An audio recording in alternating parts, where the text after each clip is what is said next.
Sabe aquela pergunta que volta e meia fica martelando na cabeça da gente? Como é que pode, né? Pessoas que parecem, sei lá, normais, racionais, acabam apoiando regimes assim super brutais, ou até participando. De onde que vem essa maldade toda, essa coisa em larga escala que a gente vê tanto na história? Bom, para tentar entender um pouquinho disso, hoje a gente vai mergulhar nos trechos de um livro bem diferente. Chama Ponerologia, Psicopatas no Poder, de um autor chamado Andrew Lobaczewski. E olha, é um livro que já nasce de uma história tensa, sabe? Foi resultado de pesquisa quase clandestina que ele e outros cientistas fizeram lá na Polônia, na época do regime soviético. A missão deles era meio que entender objetivamente mesmo a origem do mal coletivo. E que história, né? O Lobachevsky mesmo, ele teve que reescrever o trabalho 3 vezes, teve um manuscrito que foi queimado, tipo, minutos antes da polícia secreta chegar, outro se perdeu no caminho. Isso já dá uma ideia do perigo que esse tipo de conhecimento representava, né? Para quem estava no poder ali, era um negócio explosivo mesmo. Exato. Então a nossa exploração hoje vai focar na ideia central do Lobachevsky. Ele basicamente diz que para a gente entender como o mal se espalha na sociedade, ele chama isso de ponerogênese, não adianta olhar só pela lente da moral ou do senso comum. Precisa investigar os fatores psicológicos bem específicos, anomalias de caráter e, o ponto principal dele, a psicopatia. E como isso tudo pode levar a um sistema que ele batizou de patocracia, um governo doente, na essência. Vamos tentar, destrinchar essa lógica. Olha, o ponto de partida dele já é meio desafiador. Ele fala que a nossa intuição, sabe, o nosso bom senso e até os julgamentos morais que a gente faz normalmente, eles simplesmente não dão conta.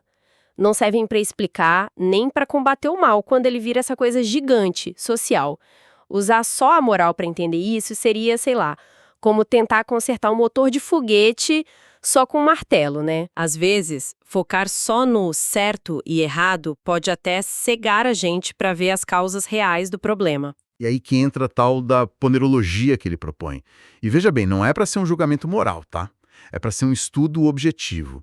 Quais são as causas? Qual a natureza? Quais os processos que geram o mal em larga escala? A ideia é tirar o foco daquela condenação moral e passar para análise de fatores concretos, sabe? Muitos deles ligados à psicopatologia. É entender como o mal nasce e se espalha. A ponerogênese. E é interessante também a crítica que ele faz à nossa linguagem, né, a do dia a dia. Lobachevsky achava ela muito vaga, muito fácil de distorcer. Ele usa uns termos como paramoralismos, que são aquelas justificativas que, parecem morais, né, mas na verdade estão ali para encobrir umas coisas horríveis. Tipo uma desculpa bonita para algo feio. Isso. E também o tal do pensamento conversivo, que é pegar uma palavra e, inverter o sentido dela para manipular. Pensa naqueles regimes que vivem falando em democracia enquanto estão lá esmagando a liberdade. Total. Por isso ele defendia uma linguagem quase clínica, mais objetiva, sabe? Para descrever esses fenômenos sem cair nessas armadilhas da própria língua. Certo. E aí, quem são os atores principais nesse drama todo que o Lobachevsky desenha? Ele argumenta que existem certas anomalias psicológicas que, mesmo sendo de uma minoria, agem como catalisadores, sabe? Potentes na geração do mal coletivo. E o ponto-chave nem é a gravidade óbvia do transtorno, tipo, a pessoa ser louca no sentido comum. É mais como essa anomalia afeta o comportamento social, mas de um jeito meio escondido, dissimulado. Ele dá exemplos, né? Fala das caracteropatias. Isso, que seriam transtornos de caráter ligados a algum tipo de dano cerebral. Ele menciona, por exemplo, lesão no lobo frontal, que poderia levar à impulsividade, brutalidade, uma dificuldade enorme de autocrítica. Ou tendências paranoides, que geram fanatismo, visões totalmente distorcidas da realidade. É importante a gente frisar aqui, né? Lobachevsky analisa figuras históricas por essa lente, mas é a interpretação dele, com base na pesquisa e nas observações que ele fez. Não é um diagnóstico clínico formal feito à distância. A gente está apresentando a visão do autor. Exatamente, a análise dele. Ele também fala de outras condições, como a esquizoidia. Na visão dele, ela poderia ter um papel ali no começo. Pessoas com essa característica, segundo como ele descreve, teriam uma hipersensibilidade meio desconfiada, sabe? Um distanciamento dos sentimentos dos outros, um pensamento bem rígido, tipo preto no branco, e uma tendência a criar umas doutrinas muito simplistas, radicais. Tipo qual ideia? Sabe aquela ideia de que o ser humano é mau por natureza, então precisa de um governo forte para controlar todo mundo? Lobachevsky via isso como uma possível declaração esquizoide. Uma ideia que poderia, assim, preparar o terreno ideológico para processos bem mais sinistros depois. Mas onde a teoria dele pega fogo mesmo, o ingrediente ativo da ponerogênese, segundo Lobachevsky, é a psicopatia essencial. Pensa nisso não como loucura comum, mas como um sistema operacional diferente na pessoa. Lobachevsky descreve indivíduos que têm um déficit profundo no que ele chama de instinto humano básico, nas respostas emocionais que a gente considera normais. É como se faltassem umas cordas emocionais ali, sabe? As mais fundamentais. E como isso aparece no comportamento? Como a gente, ou melhor, como ele descreve isso? Olha, segundo a análise dele, tem uma incapacidade de entender de verdade o que é empatia, o que é culpa, responsabilidade moral. Para eles, isso são só regras externas, convenções que as pessoas normais seguem, talvez por serem ingênuas, sabe? Entendi. Por fora, podem até ter um charme, ser manipuladores, aquela clássica máscara da sanidade, que outros pesquisadores também já falaram. O raciocínio deles pode parecer lógico, mas muitas vezes usam uns truques, uns paralogismos, e está sempre focado em objetivo imediato, poder, controle, prazer, sem pensar no impacto nos outros. O mundo das pessoas comuns, com emoção, valor, para eles parece estranho, talvez até hostil. Lobachevsky até levanta umas hipóteses sobre fatores hereditários nisso, mas o foco principal dele é no padrão de comportamento e no impacto social que isso causa. Quer dizer, essa minoria, com esse perfil bem específico, teria um papel desproporcional nisso tudo. Exatamente, essa é a tese central dele. Lobachevsky via a psicopatia essencial não só como mais um fator, mas como o elemento crucial, fundamental para que a ponerogênese, essa geração do mal, atinja a escala de uma sociedade inteira. É isso que levaria à patocracia. Eles seriam tipo os maestros dessa orquestra macabra. Ele até menciona outras variações, combinações de traços, mas o coração da questão para ele está nessa dinâmica da psicopatia essencial chegando ao poder. É um retrato bem perturbador, né? E ele chega a dar uma ideia de quanto seriam, uma estimativa? Ele faz uma estimativa assim, baseada nas pesquisas dele e dos colegas na época lá na Polônia, algo em torno de 6% da população teria desvios de caráter relevantes para esses processos ponerogênicos. Em diferentes graus, claro. E a psicopatia essencial seria só uma fração pequena dentro desses 6%. Ah, entendi. Mas o ponto crucial para ele não é um número exato, sabe? É a ideia de que essa minoria, quando consegue se infiltrar, ganhar influência ou tomar o poder mesmo, aí o impacto pode ser devastador.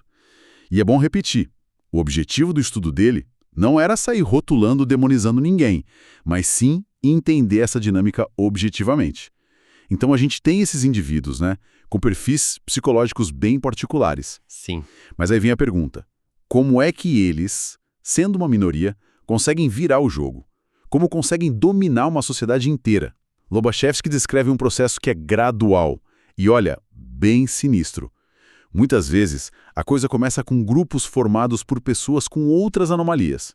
Lembra dos caracteropatas paranoicos que a gente falou? Lembro. Eles podem atrair seguidores com discursos fanáticos, simplistas. Criam ali um núcleo inicial. E é aí que entram os psicopatas essenciais na jogada. Exatamente. Segundo a análise do Lobachevsky, esses indivíduos, por serem mais calculistas, mais manipuladores e focados puramente no poder, eles começam a se infiltrar nesses grupos. Eles são mestres em identificar as fraquezas das pessoas, em jogar um contra o outro, e vão subindo na hierarquia, usando engano, crueldade se precisar. Nesse processo todo, as pessoas mais normais, e até aqueles fanáticos iniciais, que talvez tivessem lá sua ideologia distorcida, mais sincera, entre aspas, essas pessoas são afastadas, silenciadas, ou até eliminadas. É o que ele chama de seleção negativa. Quem sobe ao topo são os mais inescrupulosos, os mais patológicos. E a ideologia? Aquela que talvez tenha iniciado o movimento todo, o que acontece com ela? Ah, ela é totalmente corrompida. Vira só uma fachada, uma ferramenta. Os tais paromoralismos, né? Isso. A ideologia vira exatamente isso. Uma desculpa bonita para justificar qualquer ato, não importa quão brutal, e para manipular a percepção das pessoas dentro e fora do sistema. É nesse ponto que surge o que Lobachevsky chama de linguagem dupla. Linguagem dupla. As mesmas palavras liberdade, justiça, povo, passam a ter um significado para a elite, que está no poder, geralmente um significado cínico, ligado a manter o controle, e outro completamente diferente para enganar as massas, e quem está olhando de fora. Nossa, isso é assustador. E ele aponta algum sinal claro de que esse processo está rolando? Algum alerta? Sim, ele descreve o que chama de primeiro critério da ponerogênese. Seria um sinal de alerta crucial. É quando a capacidade crítica natural das pessoas, dentro do grupo e depois da sociedade toda, começa a atrofiar. A capacidade de perceber e reagir a indivíduos com traços patológicos. Como assim? Comportamentos que são claramente desviantes, mentira descarada, falta total de empatia, crueldade gratuita, começam a ser ignorados, minimizados, justificados. Ou, no pior dos cenários, até admirados, vistos como sinal de força, determinação. Ah, ele é genial, ele faz o que tem que ser feito. Quando essa barreira do bom senso crítico cai, a porta fica escancarada para a dominação completa pela patologia. E uma vez que essa barreira crítica cai, aí o caminho está livre para o estágio final que ele descreve. Exato. O resultado final desse processo todo é o que Lobachevsky chamou de patocracia. É, na definição dele, um sistema de governo onde uma minoria com traços patológicos bem severos, com destaque para os psicopatas essenciais, assume o controle e domina uma sociedade que, na maioria, é de pessoas normais. Ele não via isso só como um tipo de governo ruim, sabe? Mas como uma verdadeira doença macrosocial. Uma caricatura doente do sistema social que existia antes ou da própria ideologia que ela usa como máscara. E quais seriam as características dessa patocracia já estabelecida, segundo o livro? Como ela funciona no dia a dia? Lobachevsky descreve um quadro bem consistente e sombrio. Primeiro, uma ineficiência gritante, especialmente em áreas que precisam de pensamento complexo, cooperação, tipo economia, agricultura, ciência. Isso leva a carências crônicas, falta de coisa básica, como comida mesmo. Segundo, um impulso quase que inerente ao expansionismo. A patocracia precisa dominar outros territórios, seja para roubar recursos, seja para eliminar a ameaça que a normalidade do mundo externo representa para ela, ou simplesmente para desviar a atenção dos problemas internos. E como fica a população nisso tudo? A maioria normal. Ah, aí a coisa é pesada. Há uma supressão ativa constante dessa maioria normal. E não é só física com violência, é intelectual, moral, psicológica. O pensamento crítico, a criatividade, os valores humanos básicos, tudo isso é visto como ameaça e combatido. Lobachevsky chega a mencionar táticas extremas como usar guerras para eliminar deliberadamente jovens considerados normais demais porque poderiam ser futuros opositores. Nossa. O sistema depende totalmente de propaganda massiva, doutrinação constante e do que ele chama de técnicas antipsicoterapêuticas, que são basicamente técnicas para distorcer o pensamento e as emoções da população, tentando adoecer a própria sociedade. E a corrupção na elite patocrática é generalizada, quase como um direito adquirido por eles. E, olha que paradoxo, mesmo nesse sistema super-opressor, eventualmente surge a necessidade de um modus vivendi, um jeito de conviver, minimamente com a maioria normal. Por quê? Porque, no fim das contas, alguém tem que fazer o trabalho de verdade, né? Alguém tem que plantar, construir, manter a sociedade funcionando, minimamente para que a elite possa continuar lá no poder. Lobachevsky também diferenciava formas de patocracia, as que nascem de dentro, as que são impostas de fora, mas ele argumentava que a essência patológica seria a mesma, por causa dos mesmos fatores por baixo. É um cenário realmente desolador. Mas e as pessoas comuns? Como elas reagem a viver num regime assim? Deve ser um choque enorme no começo. Com certeza. As reações iniciais que ele descreve são de choque, confusão, um trauma psicológico profundo mesmo. É muito difícil para uma pessoa com percepção e empatia normais entender a lógica, ou a falta de lógica, né? A arbitrariedade, a crueldade e principalmente aquela linguagem dupla que a gente falou. Sim. A realidade parece que vira de cabeça para baixo. Ele até chega a dizer uma coisa forte, que nesse contexto, desenvolver neuroses pode ser, na verdade, uma reação saudável, Saudável? Como assim? no sentido de ser a reação de uma mente normal, tentando processar um ambiente que é profundamente doente. Entendi. Mas as pessoas se adaptam? Encontram alguma forma de lidar com isso? Sim, com o tempo. Lobachevsky descreve um processo bem fascinante de adaptação, e até de uma espécie de imunização psicológica. As pessoas normais começam a desenvolver um conhecimento prático, quase intuitivo, de como o sistema realmente funciona por baixo daquela camada de propaganda. Elas aprendem a ler os sinais, a identificar os métodos dos patrocratas, as mentiras, as vulnerabilidades deles também. Aí surge o que ele chama de uma terceira linguagem, uma forma de comunicação mais sutil, mais discreta, entre as pessoas normais para compartilhar essa percepção da realidade e para se protegerem umas às outras. É como se a sociedade desenvolvesse uma resistência psicológica coletiva, sabe? E isso muda as relações entre as pessoas também. Muda muito. Um efeito interessante que ele destaca é que, sob essa pressão extrema, muitas vezes se criam laços de solidariedade muito fortes entre a maioria oprimida. Aquelas divisões sociais, econômicas, educacionais que existiam antes, elas perdem importância diante da ameaça comum. Surge um senso profundo de humanidade compartilhada, sabe? Uma união contra a desumanidade do sistema. É um paradoxo interessante. A opressão acaba, de certa forma, gerando uma conexão humana mais forte como resposta. E tem outra observação curiosa no trabalho dele. Qual? Ele notou que pessoas que tiveram experiências traumáticas com indivíduos patológicos na infância, tipo abuso por pais ou cuidadores com esses traços, muitas vezes conseguem entender a natureza da patrocracia mais rápido. Sério? Por quê? Social gigantesca. Lobachevsky sugere que essas pessoas acabam se tornando importantes, ajudando as outras a entender e a navegar nessa realidade perigosa, porque elas já reconhecem os padrões de manipulação, de controle. Já viram aquele filme antes, né? Ok, então tentando amarrar isso tudo. A grande sacada do Lobachevsky com a ponerologia parece ser essa lente diferente, né? Para olhar o mal em larga escala. Não é só uma questão de ideologia que deu errado ou de uma falha moral coletiva, mas um processo que pode ter raízes bem profundas em fatores psicopatológicos específicos, com a psicopatia tendo um papel central nisso, e que pode levar a esse estado de doença social, que ele chama de patocracia.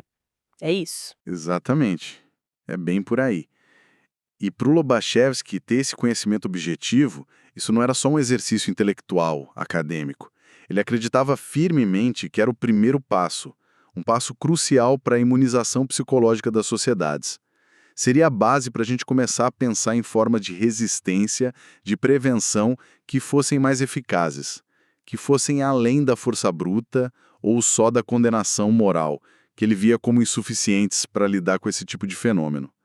Para ele entender a natureza do mal profundamente, é o começo da possibilidade de cura, de resistir e, quem sabe, eventualmente se recuperar disso. E para a gente ficar pensando, né, talvez a ideia mais radical, mais provocadora do Lobachevsky, se a patocracia é de fato como uma doença social e se os principais arquitetos desse sistema agem movidos por umas compulsões, né, biológicas, psicológicas que limitam muito a capacidade deles de escolha, de compreensão moral, de um jeito que uma pessoa comum nem consegue imaginar, qual seria então a resposta mais eficaz e talvez a mais eticamente defensável no longo prazo?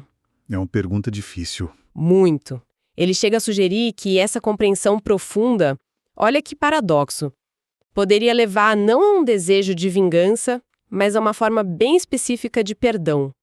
Não no sentido de esquecer ou absolver, claro, mas como um ato consciente, quase terapêutico, para quebrar o ciclo vicioso da ponerogênese, para evitar que o mal continue se replicando, se repetindo. Um perdão para se libertar do ciclo. Exato. Fica a questão, né? O que significaria para a gente, hoje, olhar para as grandes injustiças, para os males sociais que estão aí nos cercando, olhar através dessa lente ponerológica, buscando entender as causas profundas antes de só reagir, condenar ou querer retaliação.